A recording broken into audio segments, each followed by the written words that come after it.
হরে কৃষ্ণ। তো আপনারা দেখতে পাচ্ছেন ভগবানের জন্য অনেক সুন্দরভাবে প্রদীপ বানানো হচ্ছে। তো আপনারাও যদি ভগবানকে এইভাবে প্রদীপ বানিয়ে নিবেদন করতে চান তাহলে সম্পূর্ণ ভিডিওটি দেখুন।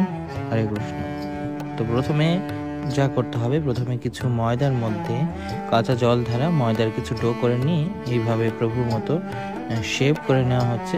একটু চেষ্টা করবেন, প্রথমে একটু কষ্ট হবে।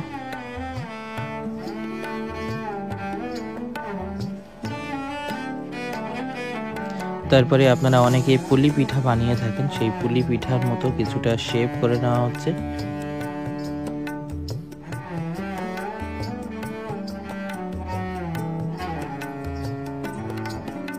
এটা কিন্তু অনেক ইজি ব্যাপার। আপনারা জাস্ট এভাবে শেপ করে নিয়ে পুলি পিঠার যে ভাঁজগুলো আছে ঠিক এইভাবে ভাঁজ করে করে আপনারা এই প্রদীপটা সুন্দর করতে পারেন।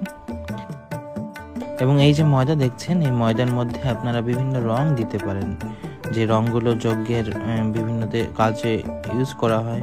তো আপনারা সেই রঙগুলো ময়দার মধ্যে মিশিয়ে বিভিন্ন রকমের রঙিন করে তুলতে পারেন আর কি ময়দার শেপগুলো।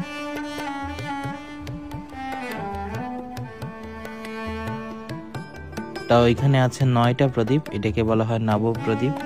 তো ভগবানকে আপনি এই যে সলতে যেগুলো আছে সেগুলো আপনাদের অন্যদিন দেখাবো কিভাবে এই সলতেগুলো তৈরি করবেন। তো এখানে আপনার মনের মাধুরী মিশিয়ে প্রদীপের থালাটি আপনি সাজাবেন। এখানে জাস্ট একটা নর্মালি সাজানো হচ্ছে ফল দিয়ে, পুঁতি দিয়ে। তো আপনারা এখানে ফুল দিতেও পারেন। এই যে সাইডগুলো আছে সেই সম্পূর্ণ সাইডগুলো আপনারা ফুল দিয়ে বিভিন্ন ডিজাইন করতে পারেন আপনার মনের মাধুরী মিশিয়ে। তো এখানে প্রভু আঙুর দিচ্ছেন সাইডে সাইডে উনার মনের মাধুরী মিশিয়ে। তারপরে উনি কিছু পুঁতি ম্যানেজ করেছে, সেই পুঁতিগুলো এই প্রদীপের উপরে দেওয়া হবে।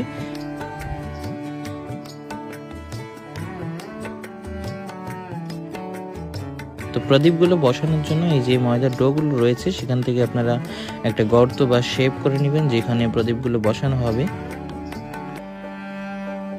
তারপরে আপনারা যে ঘৃত প্রদীপ তৈরি করবেন সেই প্রদীপগুলো এখানে বসিয়ে সুন্দরভাবে কিছু ফুল ছিটিয়ে দিবেন আশেপাশে।